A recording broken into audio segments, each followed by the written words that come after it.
In section 3.3, pretty much in all of chapter 3, they ask you to draw or graph a line. So how do you graph a line using MyLab Math? Well, when you see a grid like this, XY grid, you click on the grid and you'll see a toolbar or template off to the side, and there's a line with an arrow on it, and you click on that. And then you typically click on one point that you want your line to go through, and then when you go to click on another point, a blue line will appear, and once you decide where that second point is, then that's your line, and you can adjust it by clicking and dragging either of the 2 points you want. But then once you've got the 2 points where you want it and the line looks good, you just click on anywhere on the line and it'll make it I think it'll make it a dark black line, meaning that's your line, or it'll stay blue and you just click save. Either way, I believe you click on the graph. It gives you this toolbar. You click on line, which is this upper left icon, and then you click on one point that you want your line to be, and then you click on another point you want your line to be, and then click save. And that's how you graph a line plotting 2 points, just to let you know. Alright, so in 3.3 they talk about lines, and exclusively lines. It's pretty much the entire chapter. Okay, so first they talk about graphing lines by finding intercepts, x and y intercepts. So how do you use the x-intercepts to graph a line? Well, first off, to find an x-intercept, you let y equal 0. Now, why is this? Well, an x-intercept is a place where it crosses the x-axis. It intercepts the x-axis. It crosses it like an arrow. Okay? And anywhere on this x-axis, all of these points have one thing in common. So look at this point here. It's 1, 0, 2, 0, 3, 0, 4, 0, 5, 0, 6, 0. What do they all have in common? Y equals 0. Right? So if you want to find the x-intercept, you let y equal 0. And when you let y equal 0, you solve it, and you get x equals 6. And so the point 6, 0 is a point on your x-axis, and it's a point on your line. Now how do you find the y-intercept? Same idea, but x equals 0. All these points have one thing in common. X is 0. So you let x equal 0, and you put 0 in for x, and you solve it, and you get negative 2. And there's your y-intercept, 0, negative 2. And you plot your point, connect your dots, make sure you put arrows on the ends of it. And that's it. Now here they say complete the table for x minus y equals negative 1, and then determine the x and y intercepts for the graph and graph it. Or actually, they don't ask you to graph it. Alright, so if you're going to be given a bunch of x's, you want to solve this for y. So you want y all by itself. So if you have a positive x, you subtract x. And if you have a negative y, you divide by negative 1 to get positive y. And now you get y equals x plus 1, which means whatever you have for x, you plug it in there and add 1. So each one of these you're going to be just adding 1, adding 1, adding 1. So you add 1, add 1, add 1. You get all these different values here. Now what's your x-intercept? Where y equals 0. So your x-intercept is x equals negative 1. Where's your y-intercept? Where x equals 0. So your y-intercept is y equals 1. Okay, and if you wanted to, you could graph that. Alright, now they talk about the velocity of a toy rocket. Alright, so a toy rocket, if you haven't seen a little toy rocket, you light it with a little fuse on the bottom of the rocket, the little rocket cartridge at the bottom of the rocket, and you light it and all of a sudden it shoots up really fast, and it goes up very, very fast, and then as the rocket fuel starts to run out, it starts to slow down, and eventually it hits a high point and stops in velocity, and then it starts to fall back down to the earth. Okay, so at its velocity is 160 minus 32t. Okay, and so v equals 160 minus 32t. If you let v equal 0, right, to find the t-intercept, you let v equal 0 and you solve for t. You got to add 32t and divide by 32. You get t equals 5. So your velocity is 0 at 5 seconds. And that makes sense because, like I said, after 5 seconds of going up and up and up, eventually it runs out of fuel, stops going up anymore, and its velocity is 0 at the point where it reaches its peak. And that takes 5 seconds for that to happen.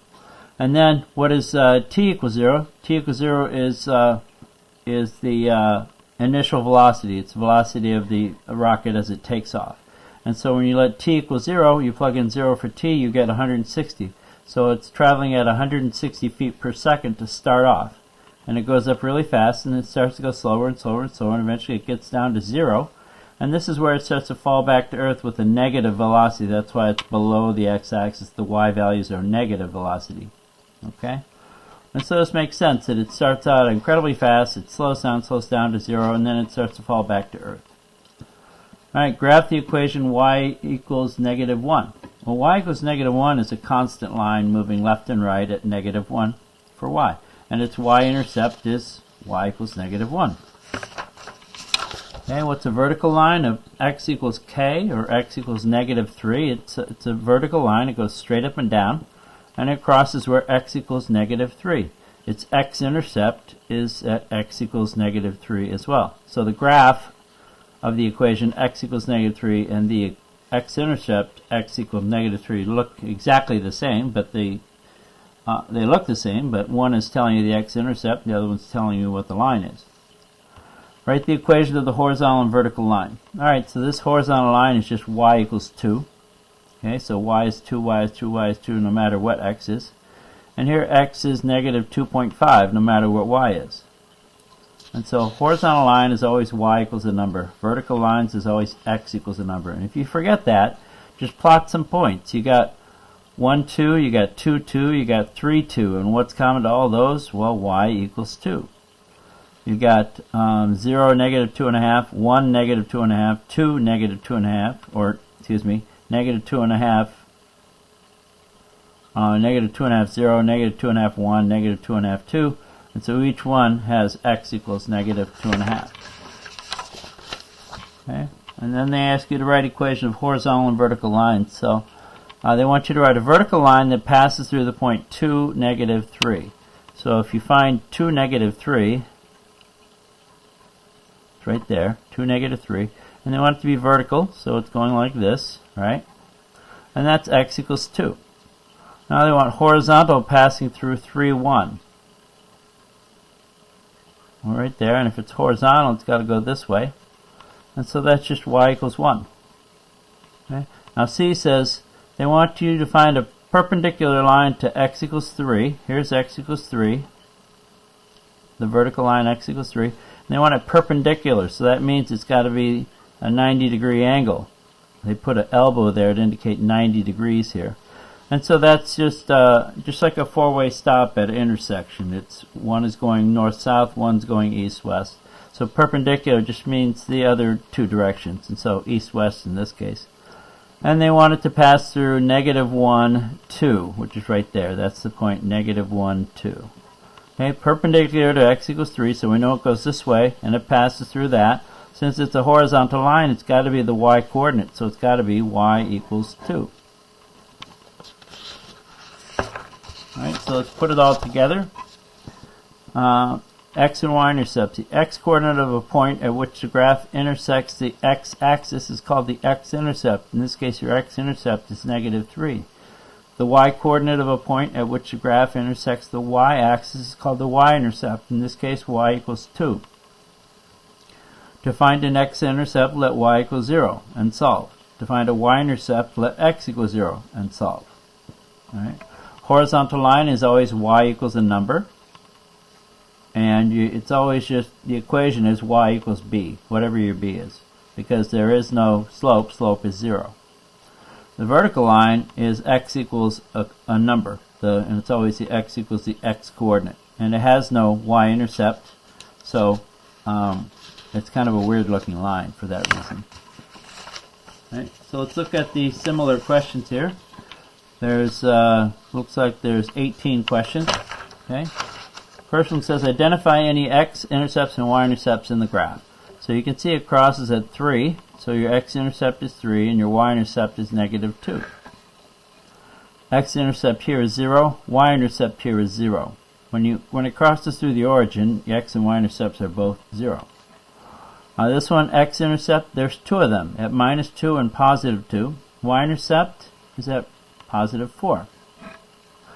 15, x-intercept is 1. Y-intercept is 1. Now this one says complete the table, and they give you a bunch of x values. And so you plug those x values into here, and you basically just multiply by 2 and subtract 4. And when you do that, you get all these different y values. Okay?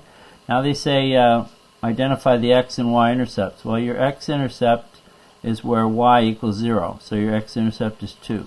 Your y-intercept is where x equals 0, so your y-intercept is negative 4. Alright, this one says find any x-intercepts and any intercept for the graph and then graph it. Alright, so your x-intercept, you let y equal 0 and you solve it and you get 3, so you find 3 there on the x-axis. Here's your origin, okay? And here you let x equal 0 and you solve it and you get negative 2. And so connect your dots and put arrows at the end of each line. Same thing here. You let y equals 0 and you get x equals 7. Here's 7. Okay, and then x equals 0, y equals 3, and here's 3, and you connect the dots with your line. Okay. Next one, x-intercept, you let y equals 0. Well, 0 over 2 is nothing, so you just get x over 3 equals 1, and you multiply by 3, and you get x equals 3.